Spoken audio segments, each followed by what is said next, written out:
तभी उसकी नजर डैनियल की खिड़की पर जाती है जो कि कपड़े बदल रही थी। ये देखकर मैथ्यू का छोटा चेतन जाग जाता है और फिर वो भी छुपकर डैनियल को देखने लगता है। पर तभी डैनियल मैथ्यू को उसे देखते हुए देख लेती है और वो सीधा उसके घर आ जाती है। तभी डैनियल के डैड उसे नीचे बुलाते हैं, जिसको सुनकर डैनियल की फटकर 64 हो जाती है। अब मैथ्यू डरते हुए नीचे आता है, पर तभी उसके डैड उसे बोलते हैं कि डैनियल इस शहर में नहीं आई है और उसे यहाँ के बारे में कुछ नहीं पता, इसलिए तुम इसकी हेल्प करो और इसके साथ जाओ। अब जब ये दोनों साथ में जा रहे होते हैं तभी डैनियल मैथ्यू से पूछती है कि तुम्हें बिना कपड़ों के मेरे खरबूजे कैसे लगे, जिस पर मैथ्यू से बोलता है कि वो खरबूजे नहीं संतरे थे। ये सुनकर डैनियल की सटक जाती है और वो मैथ्यू को बोलती है कि चल तू अब अपने कपड़े उतार और मुझे अपना केला दिखा। अब डैनियल जबरदस्ती मैथ्यू के सारे कपड़े उतरवा देती है। फिर जब मैथ्यू पूरी तरह नंगा हो जाता है तो डैनियल उसे कार से उतार कर उसके कपड़े लेकर भाग जाती है। पर थोड़ी देर बाद डैनियल वापस आ जाती है और वो मैथ्यू को बोलती है कि वो सिर्फ उसके साथ मजाक कर रही थी। इसके बाद वो दोनों साथ बैठकर बातें करने लगते हैं और कुछ ही देर में उन दोनों में अच्छी दोस्ती भी हो जाती है। अगले दिन जब मैथ्यू क्लास में पढ़ रहा होता है तो डैनियल वहाँ कर उसे क्लास से बाहर बुला लेती है। फिर वो दोनों मस्ती करने के लिए वहाँ से चले जाते हैं और पूरे दिन साथ में बकचोदियां करने के बाद शाम को वो दोनों चुपके से किसी के स्विमिंग पूल में जाकर साथ में नहाने लगते हैं। फिर वो दोनों वहाँ पर किस करने ही वाले होते हैं, पर तभी मैथ्यू को रियलाइज होता है कि ये पूल उसके प्रिंसिपल का है, इसलिए वो तुरंत ही वहाँ से भाग जाते हैं। इसके बाद ये दोनों मैथ्यू के फ्रेंड की एक पार्टी में जाते हैं, जहाँ पर डैनियल को देखते ही मैथ्यू के दोस्त बौखला जाते हैं और वो डैनियल को इम्प्रेस करने की कोशिश में लग जाते हैं। पर इस बार मैथ्यू डिसाइड कर चुका था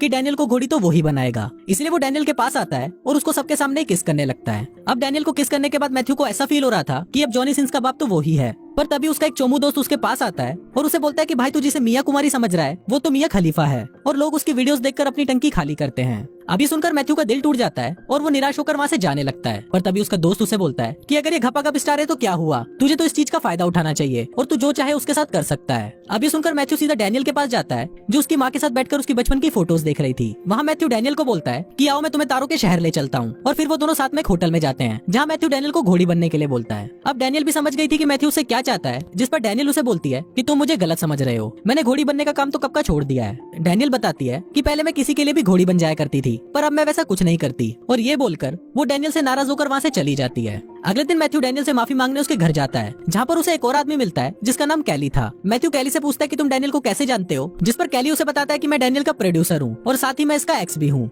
अगले दिन मैथ्यू जब कॉलेज जा रहा होता है तो वो वहाँ पर देखता है कि कैली लड़कियों के साथ फ्लर्ट कर रहा है। तभी कैली वहाँ पर मैथ्यू को भी देख लेता है और वो उन लड़कियों के सामने मैथ्यू की तारीफ करने लगता है। इसके बाद मैथ्यू कैली के साथ बैंक जाता है, जहाँ वो बताता है कि ये एक स्टूडेंट एडवाइजर है। दूसरी तरफ हम डैनियल को देखते हैं, जिसको अपने आप में गिल्ट फील हो रहा था कि कभी भी वो बदल नहीं सकती और ना ही कभी वो एक नॉर्मल लाइफ जी सकती है, इसलिए वो कैली के साथ वापस लास वेगस चली जाती है। अब यहाँ मैथ्यू भी डैनियल से प्यार करने लगा था, इसलिए वो डिसाइड करता है कि वो डैनियल को वापस लेकर आएगा और इसके लिए वो भी अपने छपरी दोस्तों के साथ लास वेगस के लिए निकल जाता है। वहाँ पहुंचकर मैथ्यू देखता है कि डैनियल बिना कपड़ों के ही सबके सामने डांस कर रही है, जिस पर वो उसे समझाता है कि तुम्हें ये सब करने की कोई जरूरत नहीं है। पर तभी वहाँ पर कैली आ जाता है और वो मैथ्यू को अपने साथ ले जाकर उसे धमकाने लगता है। वो मैथ्यू को बोलता है कि तुम डैनियल को उसका काम करने से रोक रहे हो और अगर वो ये काम नहीं करेगी तो मैं कमाऊंगा कैसे। अब कैली के इतना धमकाने पर भी मैथ्यू डैनियल के पास वापस जाता है और उसे समझाता है कि तुम्हें ये सब नहीं करना चाहिए क्योंकि तुम इससे बेटर लाइफ डिजर्व करती हो। अगले दिन जब मैथ्यू अपने घर पर होता है तो वहाँ पर डैनियल उसे उसके कॉलेज के लिए लेने आती है। फिर जब वो दोनों कॉलेज जा रहे होते हैं तो मैथ्यू उसे अपने साथ प्रॉम में जाने के लिए पूछता है। आज मैथ्यू के लिए बहुत ही इंपॉर्टेंट दिन था, क्योंकि अगर आज उसने अपने स्कॉलरशिप के एग्जाम को पास कर लिया